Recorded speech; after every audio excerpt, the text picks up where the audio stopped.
البدع والأهواء، أهل البدع العقائدية وأهل البدع السياسية. نقول بيننا وبينكم السلف، بيننا وبينكم الكتب، كان فيقول البدع بيننا وبينكم.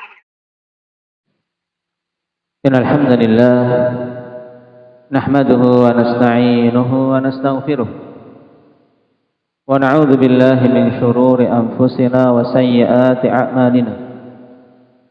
من يهده الله فلا مضل له ومن يضلل فلا هادي له. أشهد أن لا إله إلا الله وحده لا شريك له، وأشهد أن محمدا عبده ورسوله صلى الله عليه وعلى آله وأصحابه ومن تبعهم بإحسان إلى يوم الدين. يا أيها الذين آمنوا اتقوا الله حق تقاته ولا تموتن إلا وأنتم مسلمون. يا أيها الناس اتقوا ربكم الذي خلقكم من نفس واحدة وخلق منها زوجها وبث منهما رجالا كثيرا ونساء، واتقوا الله الذي تساءلون به والأرحام إن الله كان عليكم رقيبا. يا أيها الذين آمنوا اتقوا الله وقولوا قولا سديدا يصلح لكم أعمالكم ويغفر لكم ذنوبكم، ومن يطع الله ورسوله فقد فاز فوزا عظيما. أما بعد، فإن أصدق الحديث كتاب الله، وخير الهدي هدي رسول الله صلى الله عليه وسلم، وشر الأمور محدثاتها، فإن كل محدثة بدعة، وكل بدعة ضلالة، وكل ضلالة في النار. أعاذنا الله وإياكم من النار.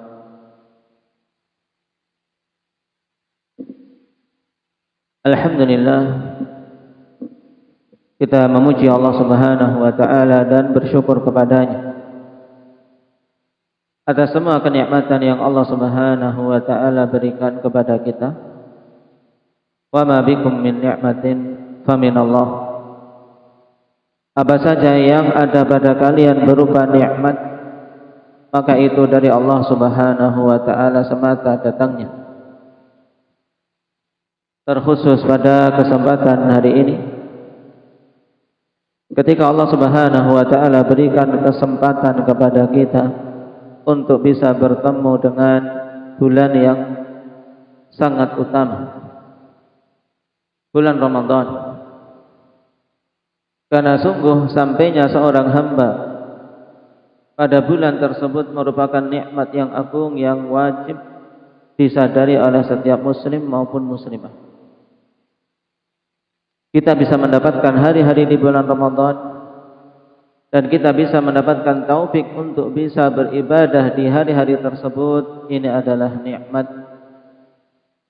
Ini adalah nikmat yang luar biasa, yang wajib untuk kita mensyukurinya. Karena sungguh bulan ini bulan yang Allah Subhanahu wa taala berikan kemuliaan-kemuliaan dan kekhususan-kekhususan di atas bulan-bulan yang lain.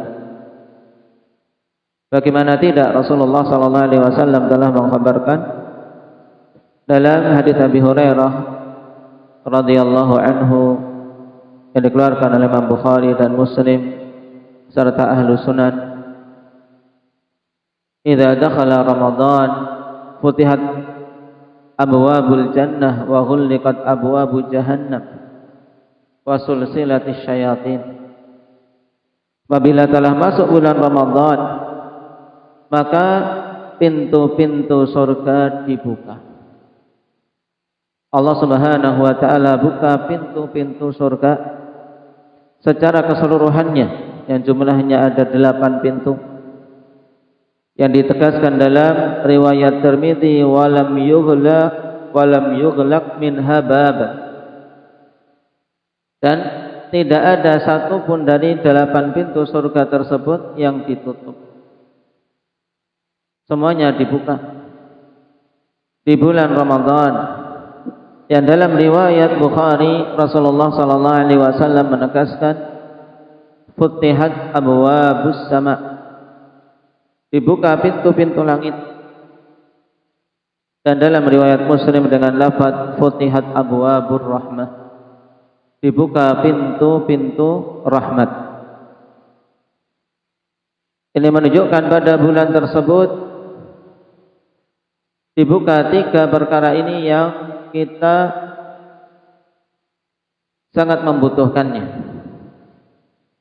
untuk bisa mendapatkan rahmat dari Allah Subhanahu wa taala, untuk bisa mendapatkan peluang masuk ke dalam surganya. Dan Allah Subhanahu wa taala telah mudahkan pada bulan ini untuk seorang hamba hatinya condong kepada kebaikan. Dimudahkan untuk pada bulan ini seorang hamba berbuat amalan-amalan saleh. Makanya seorang muslim maupun muslimah ketika mendapati dirinya di bulan Ramadan tidak ada penambahan semangat dalam beribadah, tidak ada penambahan tekad pada kebaikan-kebaikan, maka selayaknya dia untuk bersedih. Selayaknya dia untuk betul-betul memelas memohon kepada Allah Subhanahu wa taala agar dirinya diberi taufik untuk bisa mendapatkan hal-hal yang hilang tadi. Karena ini musibah yang besar. Musibah yang besar melebihi musibah hilangnya harta benda duniawi.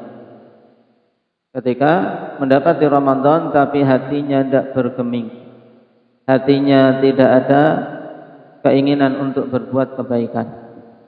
Na'udzubillahi min dzalik. Demikian pula pada bulan ini Allah Subhanahu wa taala tutup pintu-pintu neraka dan dibelenggu syaitan-syaitan yang senantiasa menyeru manusia kepada keburukan. Sehingga padanya pertolongan yang sangat besar bagi kita semua untuk bisa terselamatkan dari keburukan-keburukan syaitan. Bagaimana tidak, dia musuh yang paling utama yang terus-menerus mengintai kita. Allah Subhanahu wa taala telah tegaskan, "Inna syaitana lakum aduwwun fattakhiduhu aduwwa. Innama yad'u hizbahu liyakunu min ashabis sa'ir." Sungguhnya syaitan itu adalah musuh, maka jadikanlah dia musuh. Dan hanyalah syaitan itu menyeru orang-orang yang mengikutinya untuk sama-sama menjadi penghuni neraka yang menyala-nyala. Terus-menerus dia mengintai kita dan mencari kelemahan kita untuk dijerumuskan dalam kemaksiatan dan dosa-dosa. Dan Allah Subhanahu wa taala pada bulan Ramadan ini telah membelenggu syaitan-syaitan, terutama dari gembong-gembong syaitan. Dibelenggu sehingga kita melihat kemungkaran dan kemaksiatan berkurang di bulan Ramadan. Walaupun pada sebagian manusia yang memang hawa nafsu telah bercokol pada dirinya, mereka tetap akan berbuat kemaksiatan. Akan tapi hal itu dibandingkan dengan di bulan-bulan yang lain itu lebih kecil. Oleh karena itulah sepantasnya bagi kita menilik diri kita, kalau sampai di bulan Ramadan dorongan untuk bermaksiat masih besar, dalam keadaan gembong-gembong syaitan sudah dibelenggu, maka sepantasnya untuk kita banyak-banyak bertobat pada Allah. Ada apa dengan diriku? Ada apa dengan diriku? Kenapa di bulan yang syaitan saja dibelenggu, kok dorongan untuk bermaksiat, dorongan untuk berbuat dosa masih begitu besar? Ini menunjukkan bahwasanya dirinya, jiwanya ini jiwa yang buruk. Maka sepantasnya untuk memohon pada Allah Subhanahu wa taala ampunan agar dibersihkan dari kotoran-kotoran yang mengakibatkan dia terjatuh dalam berbagai macam keburukan. Dan walhamdulillah, sekali lagi kita bersyukur pada Allah Subhanahu wa taala. Nah, ketika kita mendapati hari-hari di bulan yang mulia ini, maka berbagus untuk mengisinya.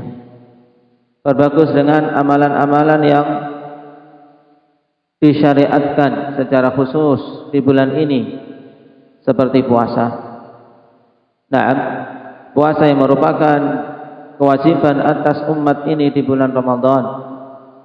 Ya ayyuhalladzina amanu kutiba alaikumus syiyam kama kutiba alal ladzina min qablikum la'allakum tattaqun. Wahai sekalian orang-orang yang beriman, diwajibkan atas kalian untuk berpuasa sebagaimana telah diwajibkan atas orang-orang sebelum kalian agar kalian bertakwa. Perhatikan pada ayat yang mulia ini. Telah berlalu Ramadan yang begitu banyak dalam kehidupan kita.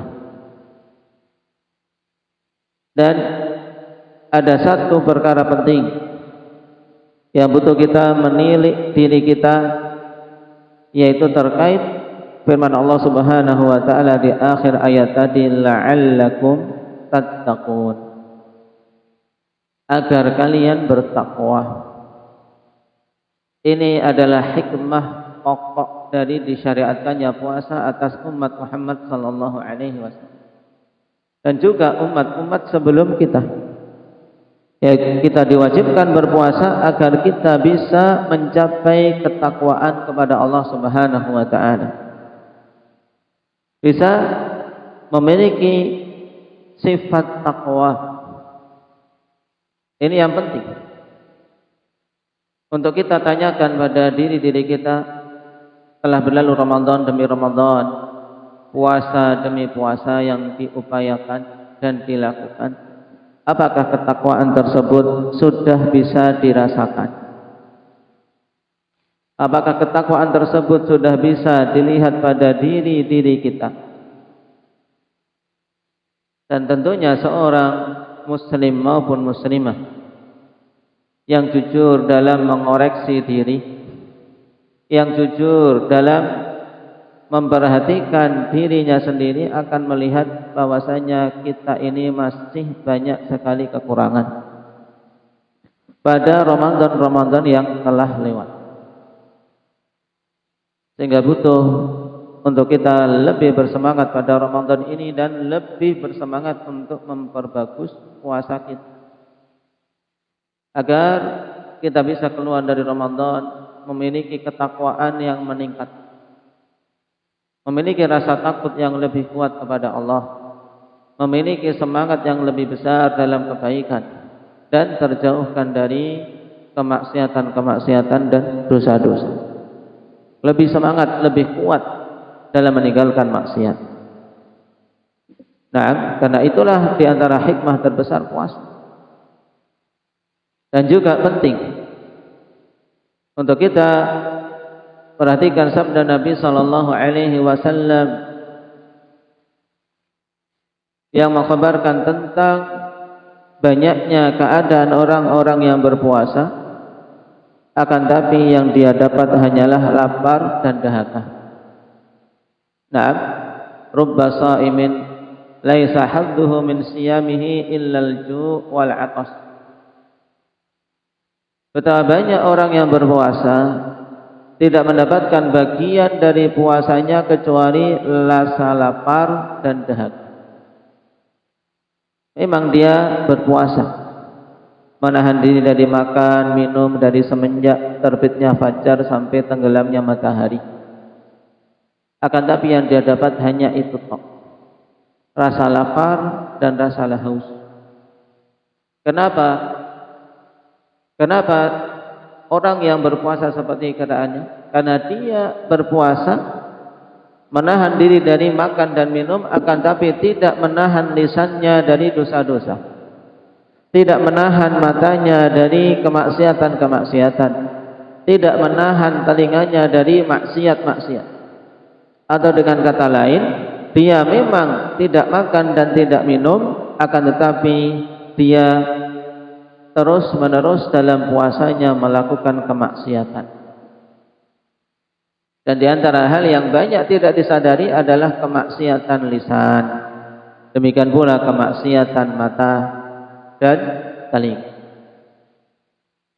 Kemaksiatan lisan dengan ghibah maupun namimah.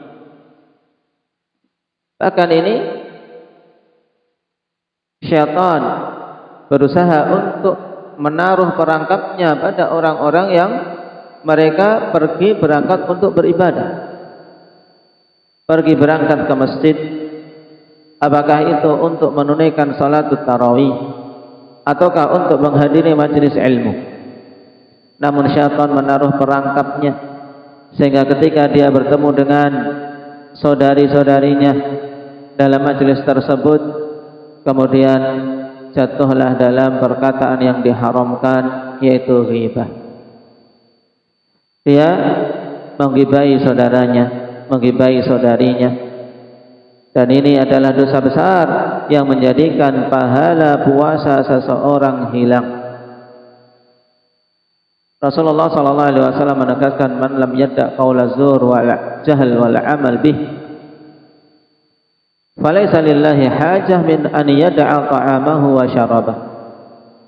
Siapa saja yang tidak mau meninggalkan perkataan yang dusta, kemudian perbuatan kejahilan, yaitu perbuatan maksiat, seorang berbuat bodoh, berkata bodoh, bermaksiat kepada Allah Subhanahu wa taala, maka Allah Subhanahu wa taala tidak butuh dia menahan diri dari makan dan minum.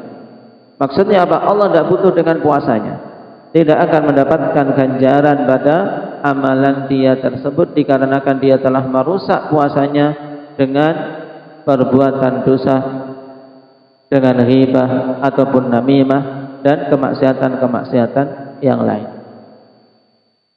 Maka penting ma'syaral muslimah untuk kita berupaya memperbagus puasa kita ini, agar puasa yang dilakukan bukan hanya sekadar puasa dari makan dan minum, tapi juga kita mempuasakan diri kita dari kemaksiatan-kemaksiatan secara keseluruhannya, mempuasakan diri kita dari hal-hal yang tidak bermanfaat, mempuasakan diri kita dari menyia-nyiakan waktu yang Allah Subhanahu wa taala berikan, kehidupan yang menjadi modal utama kita untuk bisa mengumpulkan bekal. Kemudian perkara kedua yang hendaknya kita juga betul-betul perbagus pada hari-hari ini adalah perkara salat. Perkara salat yang dituntut di hari-hari yang lain untuk kita perbagus, dan di sini lebih-lebih lagi. Jadikan Ramadan sebagai sarana untuk menaikkan kualitas ibadah kita pada keseluruhannya, di antaranya salat. Nah, salat yang wajib terutama, karena itu adalah amalan salat yang paling dicintai oleh Allah Subhanahu wa taala, ya salat fardu, yang merupakan hal yang ironis pada kaum muslimin. Pada bulan-bulan Ramadan ini banyak manusia bersemangat untuk menunaikan salatut tarawih secara berjamaah. Akan tapi terkait masalah salat fardu tidak diberi perhatian. Salat fardunya diakhirkan sampai hampir keluar waktu. Atau bagi para lelaki salat fardunya ditunaikan sendiri, tidak mendatangi jamaah di masjid. Maka perbagus, dan sampai keadaan salat fardu kita seperti ini. Nah, hendaknya diperbagus salat wajibnya. Nah, di mana Rasulullah SAW telah kabarkan pada salat wajib ada salat yang mengiringinya dari salat-salat rawatib. Maka upayakan untuk tidak luput dari menunaikan salat rawatib, terutama qabliyah subuh. Yang Nabi SAW tegaskan, rakaatal fajr khairun minad dunya wa ma fiha. 2 rakaat subuh lebih utama daripada dunia dan seisinya.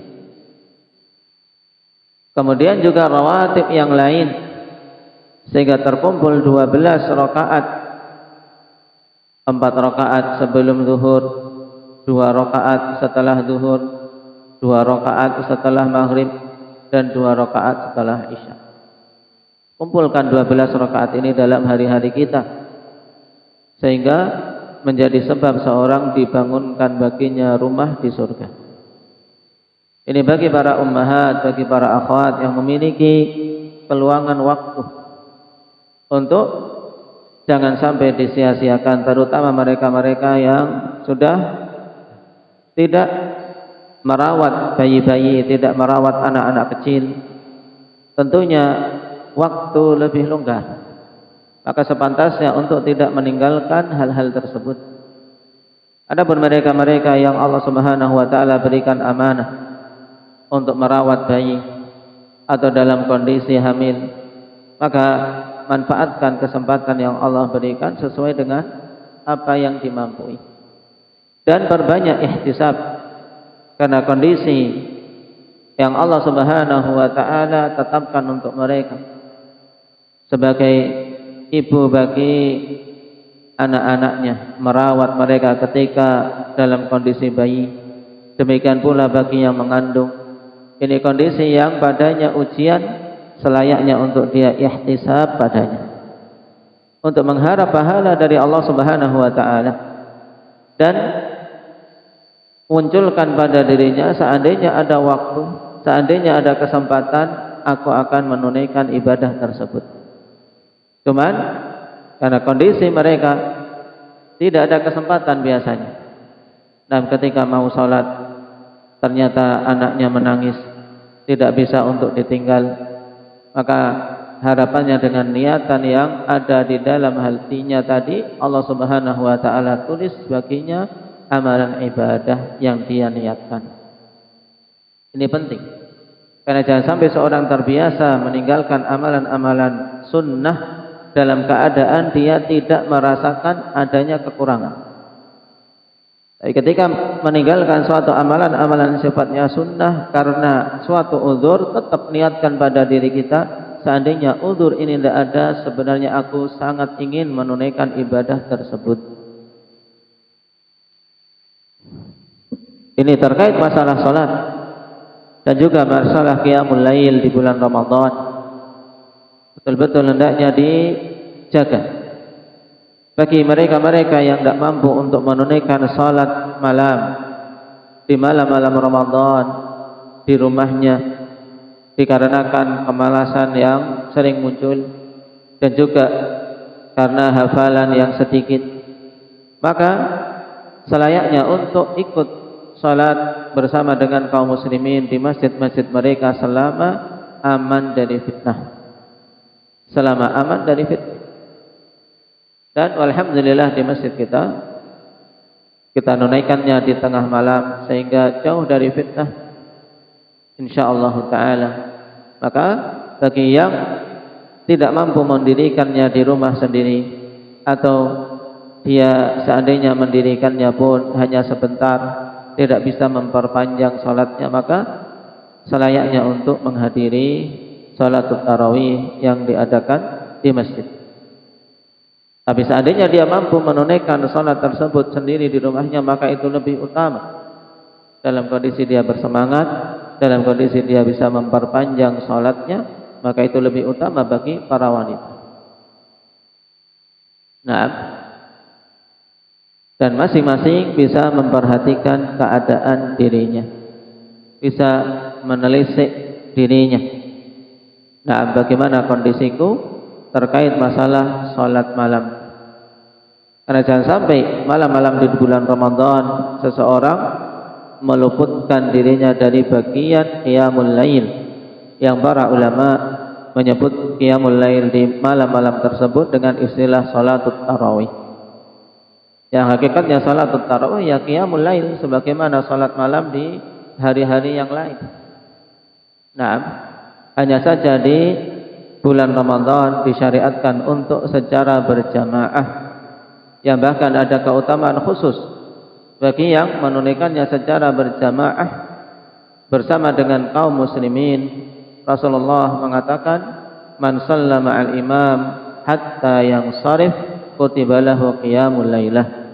siapa saja yang salat malam bersama imam, yaitu salat yang dikenal dengan salat tarawih, yaitu salat malam di malam-malam bulan Ramadan, dia secara berjamaah bersama dengan imam dari awal sampai penunaian witir, maka dituliskan baginya pahala seperti salat semalam suntuk.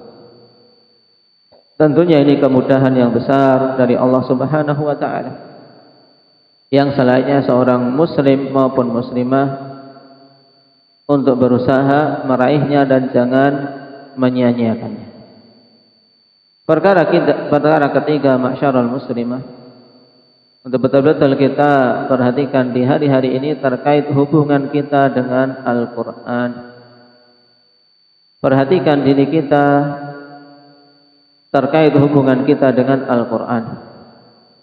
Apakah hubungan tersebut hubungan yang baik ataukah hubungan yang buruk? Maka perbagus di bulan ini untuk kita perbaiki hubungan dengan Al-Quran dengan menambah semangat dalam membacanya, menambah semangat dalam upaya mentadaburinya. Dulu para salaf di bulan ini betul-betul mengerahkan upaya yang sangat luar biasa dalam qiraatul Quran. Bagaimana tidak, bulan ini dikenal dengan Syahrul Quran, bulan Al-Quran. Yang telah kita lewati dulu dalam pembahasan bulan Sya'ban saja dikenal dengan Syahrul Qura. Bulannya para qura, para pembaca Al-Quran. Kenapa? Karena mereka mempersiapkan diri untuk Ramadan. Dan Ramadan inilah tujuan. Ramadan inilah kita berjuang padanya, maka perbanyak untuk qiraatul Quran. Dan sampai seorang muslim ataupun muslimah di bulan Ramadan kurang dari menghatamkan sekali, dan sampai tidak sekalipun dia menghatamkan Al-Quran, tapi upayakan lebih. Nah, dia berusaha menghatamkan Al-Quran lebih dari satu. Nah, sesuai dengan kemampuan, berusaha untuk menjaga konsistensi. Nah, seandainya dia mampunya sehari 1 juz, berarti dia harus membuat waktu, diplot waktunya. Bahwasanya aku jam sekian setiap habis sholat membaca 2 lembar, sudah dapat 1 juz. Setiap habis sholat mengambil 2 lembar. Dan tentunya selayaknya kita lebih dari itu. Para talabatul ilm, para ummahat, para akhwat, selayaknya untuk lebih dari 1 khatam di bulan Ramadan. Naam. Agar apa? Agar bisa terkumpul kebaikan-kebaikan yang banyak. Nah, Rasulullah SAW di setiap Ramadannya datang Jibril untuk yudarisuhul Quran. Nabi menyetorkan bacaan Al-Qurannya kepada Jibril alaihi salam. Dan ketika Ramadan di tahun yang Nabi SAW akan wafat setelahnya, beliau menyetorkan Al-Quran sebanyak 2 kali. Ini diantara dalil yang dijadikan landasan oleh para ulama untuk seseorang di bulan Ramadan berusaha untuk mudarasatul Quran. Tadarus, untuk dia berusaha mempelajari, membacanya dari awal sampai akhir. Nah, jadi bukan hanya membaca yang dihafal saja, tapi berusaha membaca dari awal sampai akhir Al-Quran, berusaha menghatamkannya, diulang-ulang kembali. Nah, malam hari, apalagi mereka-mereka dari para akhwat, para ummahat yang sedang mendapatkan halangan berupa haid ataupun nifas, di mana dia tidak berpuasa di siang harinya, demikian pula tidak melakukan salat, baik itu salat yang wajib maupun salat yang sunnah karena halangan tersebut. Maka jangan haramkan dirinya dengan tidak melakukan amalan-amalan ibadah. Perbanyak untuk berzikir, dan juga di antara seutama-utama zikir qiraatul Quran.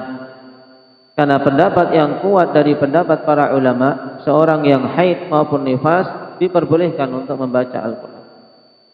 Diperbolehkan untuk membaca Al-Quran, dan itu kesempatan untuk dia bisa mengejar ketertinggalannya dari amalan-amalan yang dia diharamkan ketika haid maupun nifas.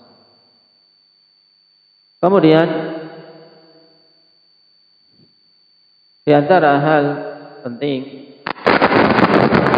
yang selayaknya untuk kita perhatikan juga,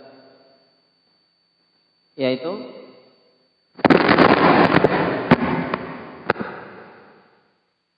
terkait hubungan kita dengan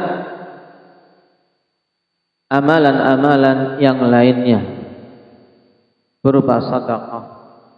Kapan saja dibuka pintu bagi kita untuk bisa bersedekah, jangan disia-siakan kesempatan tersebut. Demikian pula doa, karena doa seorang yang berpuasa mustajab. Kemudian juga untuk memperkuat zikrullah. Seorang sambil memasak, lisannya jangan sampai luput dari berzikir. Manfaatkan sedetail mungkin dari waktu-waktu di bulan Ramadan. Karena sampai-sampai dikatakan di antara penyesalan dan di antara harapan mereka-mereka yang di alam kubur, yaitu menginginkan untuk mendapatkan sehari saja dari bulan Ramadan. Sampai demikian dikatakan. Dikarenakan besarnya kesempatan dan besarnya nikmat yang diberikan oleh Allah bagi siapa saja yang mendapati hari-hari di bulan itu. Nah, maka ini penting untuk kita perhatikan agar jangan sampai kita meremehkan waktu-waktu yang mulia ini. Nah, sekarang kita masuk sedikit dari pembahasan kita, yaitu perkataan Syekhuna Abdullah Al-Ghani hafizahullah taala, tahrimul aghani wal ma'azif. Diharamkannya nyanyian-nyanyian dan alat musik. Nah, ini juga perlu kita tekankan.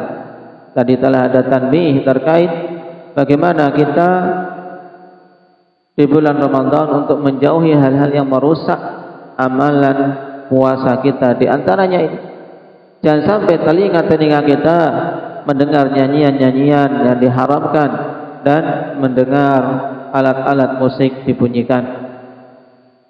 Karena ini termasuk perkara yang diharamkan dan merusak pahala puasa seseorang.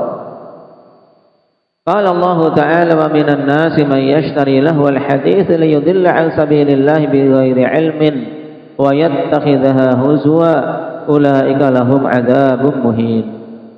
Allah Subhanahu wa taala berfirman, di antara manusia ada orang-orang yang membeli lahwal hadits. Ditegaskan oleh para ulama tafsir bahwasanya lahwal hadits yang dimaksud adalah ghina wa asbahah, yaitu nyanyian dan yang semisal dengannya, bunyi-bunyian musik-musik, baik itu genderang ataupun alat-alat musik yang lainnya, itu masuk dalam lahwal hadits, perkataan yang sia-sia. Nah, di antara manusia ada yang memberi perkataan sia-sia ini berupa nyanyian, musik-musik, untuk menyesatkan manusia dari jalan Allah Subhanahu wa taala tanpa ilmu. Nah, dan menjadikannya sebagai bahan-bahan olokan, dan mereka itu diancam dengan azab yang menghinakan. Dan lahwal hadis telah datang penafsiran yang sahih dari sahabat yang mulia Abdullah bin Mas'ud. Demikian pula Abdullah bin Abbas, yang mereka rujukan dalam tafsir di kalangan para sahabat, menegaskan bahwasanya lahwal hadis al-ghina, yaitu apa? Nyanyian. Maka ayat ini di antara ayat yang sangat jelas menunjukkan haramnya nyanyian-nyanyian dan musik-musik. Yang ditegaskan oleh Imam Al-Qurtubi rahimahullahu taala, wal ghina'u al-mu'tadu 'indal mushtaharin bih alladhi yuharriku an-nufus wa yab'athuha 'ala al-hawa wal ghazal wal mujun alladhi yuharriku as-saqin wa yab'athul kamin. Ghina yang biasa dikenal oleh orang-orang yang masyhur dengannya, yaitu apa? Nyanyian yang bisa menggerakkan jiwa untuk berbuat keburukan, menggerakkan, membangkitkan hawa nafsu yang berkaitan dengan masalah hubungan laki-laki dan perempuan. Kemudian juga yang tadinya tenang menjadi bergejolak jiwanya, condong pada hal-hal yang diharamkan oleh Allah Subhanahu wa taala. Dan banyak manusia ketika belum mendengar musik dia diam, tenang, tapi ketika mendengar musik tiba-tiba tidak terasa kakinya goyang, kemudian kepalanya terangguk-angguk. Nah, ini diantara efek pada jasad, apalagi pada kalbu. Pada jasad saja secara tidak langsung manusia apabila mendengar sekali dua kali mungkin masih ada kebencian, tapi semakin sering mendengarnya tidak akan terasa tiba-tiba kakinya bergoyang. Tidak terasa tiba-tiba kepalanya ikut bergoyang. Nah, dan apalagi kalbunya yang pertama kali mendapatkan efek buruk dari nyanyian-nyanyian yang didengar oleh telinganya. Maka jelas ini perkara yang tidak dipungkiri, memiliki efek yang buruk pada kalbu seseorang.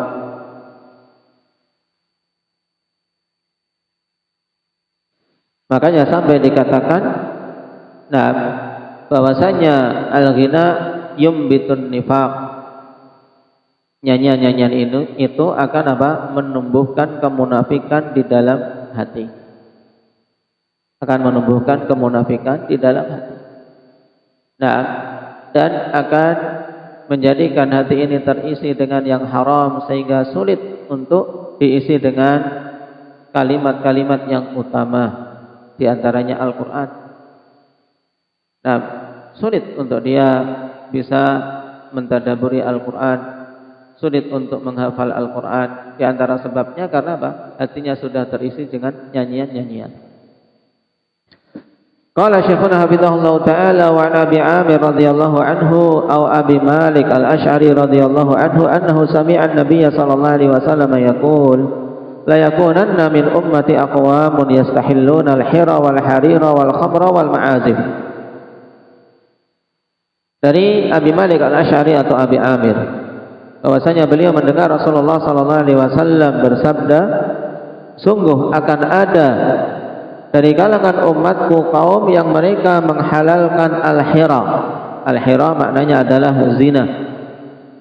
Zina dihalalkan, dan kita lihat pada zaman sekarang betapa banyak perzinaan terjadi, wal iyadu billah. Bahkan anak-anak yang di bawah umur, bahkan terkadang perzinaan antara saudara-saudara, wal iyadu billah. Perkara yang menjadikan hati kita begitu prihatin, miris mendengar terkadang keluhan, berita dan pertanyaan-pertanyaan seperti pada pertanyaan pada beberapa hari yang lalu. Nah, pertanyaan tentang seorang kakak yang mengzinai adik perempuannya. Na'udzubillahi min dzalik. Nah, semua ini karena kerusakan yang ada, juga di antara hal yang jelas yaitu apa? Keteledoran dari para walinya. Maka bagi kita semua ma'syar salafiyin untuk betul-betul memperhatikan keadaan anak-anak kita, didik mereka di atas kebaikan, dan banyak-banyak berdoa kepada Allah Subhanahu wa taala agar Allah memberikan penjagaan. Banyak ditakwin untuk apa? Mereka dilindungi oleh Allah Subhanahu wa taala. Wal harira, yang kedua, dan kaum yang mereka akan menghalalkan sutra, yaitu bagi para lelaki, karena sutra bagi para lelaki haram. Nah, kemudian muncul orang-orang yang memakainya dengan leluasa, menganggapnya halal. Wal khamra, dan akan menghalalkan minuman keras, khamar, minuman yang memabukkan. Kemudian yang keempat, al-ma'azif, yaitu alat-alat musik. Dan digandengkannya empat perkara ini, zina, sutra bagi laki-laki, kemudian khamar, digandengkan dengan ma'azif, menunjukkan bahwasanya alat-alat musik hukumnya adalah haram. Sebagaimana ketika perkara itu haram, maka demikian pula alat musik haram. Cuman Nabi sallallahu alaihi wasallam mengkabarkan akan muncul pada umat ini orang-orang yang menganggap perkara-perkara tersebut halal. Ini menunjukkan kerusakan yang akan terjadi di tengah umat ini.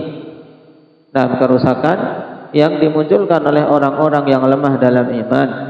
dimunculkan oleh orang-orang yang lemah dari sisi keilmuan dan lemah dari sisi keimanan. Nah, keilmuan karena mereka menganggap perkara yang haram itu halal. Terkadang karena hawa nafsunya, terkadang karena memang kejahilan. Dan kita lihat pada zaman sekarang ketika kita mengajak dialog dengan manusia pada umumnya, berbicara tentang masalah musik, maka tidak terbetik pada diri mereka musik itu haram. Tidak terbetik sama sekali. Bahkan ketika kita menyampaikan bahwasanya musik dan nyanyian-nyanyian itu adalah perkara yang haram, mereka terheran-heran. Kejahilan. Nah, padahal jelas ayatnya, jelas penafsirannya dari sahabat, dan juga jelas peringatan dari Nabi SAW tentang keburukan yang terjadi di akhir zaman, tentang munculnya kaum-kaum yang menghalalkan perkara yang diharamkan. Di antaranya adalah musik-musik.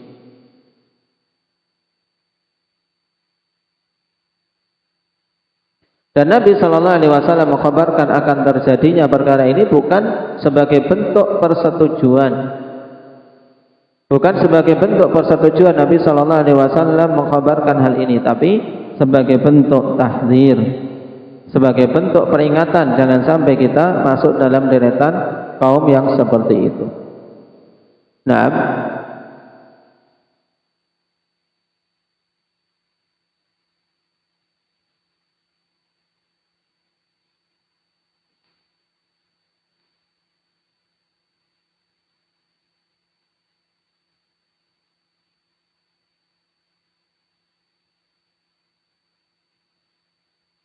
dan para ulama rahimahumullah ta'ala ketika menyebutkan syarah ini, di antaranya Al-Qadhi Abu Bakar Ibn Al-Arabi yang telah berlalu dari zaman kita ratusan tahun.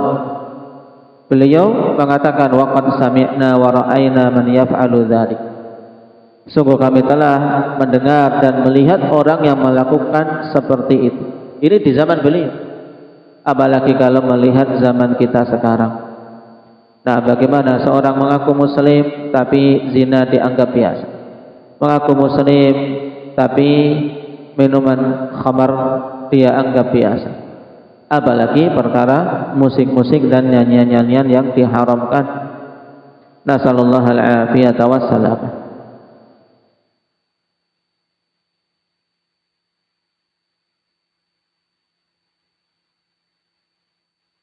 Maka sepantasnya bagi kita semua ketika mendengar yang seperti ini, membaca ayat dan hadis yang memperingatkan dari suatu keharaman, untuk betul-betul membenci keharaman tersebut, membenci keharaman tersebut, dan berusaha menjauh dengan sejauh-jauhnya dari perkara yang diharamkan oleh Allah Subhanahu wa ta'ala. Nah, karena musik di antara musibah dan bala yang sangat besar yang menimpa umat ini. Bahkan yang lebih kita prihatin, banyak dari mereka-mereka yang menjadikan musik sebagai sarana dakwah menurutnya. Nah, dan ini semakin menambah keburukan di atas keburukan. Karena dakwah tidak akan mungkin bisa tercapai dengan perantara yang haram. Sebagaimana pula obat, Allah Subhanahu wa ta'ala tidak akan menurunkan obat untuk suatu penyakit dari sesuatu yang diharamkan. Nah, maka demikian pula dalam seorang berdakwah di jalan Allah. Tidak akan mungkin tercapai kebaikan di dalam dakwah kalau dilakukan melalui sarana dan jalan yang diharamkan, termasuk diantaranya melalui musik. Tidak akan mungkin. Yang ada hanyalah sekedar kamuflase, sekedar menipu umat sebenarnya untuk mencari uang, dan disandarkan bahwasanya itu adalah dakwah. Sebenarnya upaya untuk memenuhi bujuk rayu syaitan. Nah, musik-musik tersebut, tapi kemudian dihias oleh syaitan bahwasanya itu merupakan bentuk seseorang cinta Rasul dengan salawat-salawat yang diada-adakan, yang lafaz-lafaznya terkadang bahkan terkandung padanya kesyirikan. Nasallallahu al-afiyata wassalam.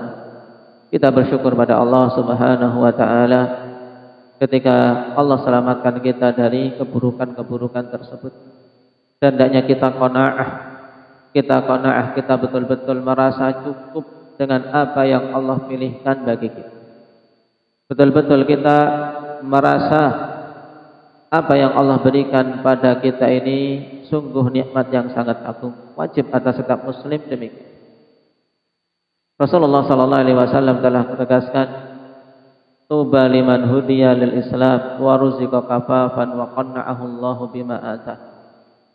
Keberuntungan bagi seseorang yang diberi hidayah untuk berislam, kemudian diberi rezeki kafaf, yaitu cukup dia dan keluarganya bisa makan, kebutuhan pokoknya terpenuhi, bisa makan, pakaian tertutup, tidak terlihat auratnya. Nah, kemudian diberi qanaah terhadap apa yang Allah berikan kepadanya. Dan di antara perkara terpenting yang wajib untuk kita qanaah adalah qanaah dengan hidayah di atas manhaj salaf. Hanya kita qanaah dengannya. Nah, jangan sampai kita melihat kepada manhaj-manhaj yang lain, kepada jalan-jalan dakwah yang lain, atau kepada metode-metode yang lain termasuk dalam pendidikan. Kita hendaknya qanaah dengan metode pendidikan Nabi sallallahu alaihi wasallam di atas Al-Qur'an dan Sunnah. Kita hendaknya merasa cukup karena apa yang dibimbingkan oleh Nabi itu yang terbaik. Perhatikan mereka yang dari masa ke masa mereka terus-menerus mengganti kurikulum, dari waktu ke waktu diganti. Nah, kurikulum demi kurikulum, metode-metode belajar diganti setiap tahunnya. Nah, kenapa? Karena datang dari manusia. Adapun metode belajar yang telah dibimbingkan oleh Nabi sallallahu alaihi wasallam, maka itu paten. Maka kita hendaknya betul-betul bersemangat untuk mendidik anak-anak kita di atas metode tersebut, di atas metode pendidikan Nabi sallallahu alaihi wasallam. Nah, tumbuhkan rasa cinta anak-anak kita kepada kebaikan. Tumbuhkan rasa cinta mereka kepada Al-Quran. Tumbuhkan rasa cinta mereka kepada sifat malu. Tumbuhkan rasa cinta mereka kepada amalan-amalan saleh. Nah, baik, dan tumbuhkan rasa cinta mereka kepada ilmu syar'i. Maka ini penting untuk kita tumbuhkan dalam kehidupan kita sehari-hari. Nah, manfaatkan sekecil apapun dari kesempatan, bahkan ketika kondisi makan bersama dengan anak-anak, masukkan, sisipkan hal-hal yang bernilai pendidikan. Ini metode pendidikan Nabi sallallahu alaihi wasallam. Jangan dikira bahwasanya pendidikan anak itu ketika kita bawa anak ke masjid, kita bawa anak ke pondok begitu saja, tidak. Bahkan yang lebih besar pendidikan anak, terutama mereka-mereka yang di bawah usia balik, yaitu mengambil pendidikan dari rumah, mengambil pendidikan dari ibu, mengambil pendidikan dari ayahnya. Sebagaimana dikatakan oleh penyair, innama yansha'un nashi'ul fityanu fina ala ma'awwadahu abuhu. Hanyalah anak-anak belia di antara kami itu tumbuh sesuai dengan apa yang dibiasakan oleh ayahnya, oleh orang tuanya.